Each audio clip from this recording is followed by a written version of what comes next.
धेरै अँध्यारो भयो नि। यो त बत्ती बालेर मात्रै यस्तो भएको हो कि आम्मामा कस्तो अँध्यारो भयो नि मौसम।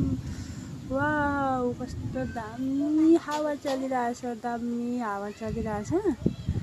आज 2 हप्तापछि गर्मीले मार्न लागेको थियो, अब चाहिँ पानी पर्न लाग्यो। कस्तो शीतल, कति आनन्द। वाउ आज त कस्तो दामी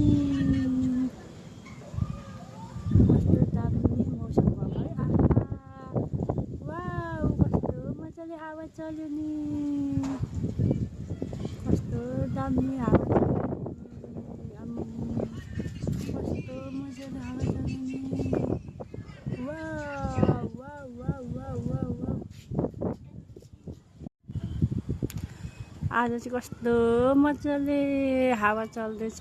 पानी पर्नलाई 2 हप्तापछि पानी पर्न लागिरहेछ। यति धेरै गर्मी थियो नि, आज चाहिँ यस्तो दामी हावा चलेको छ नि। वाउ हावा चलिरहेको छ, कस्तो राम्रो भइरहेछ।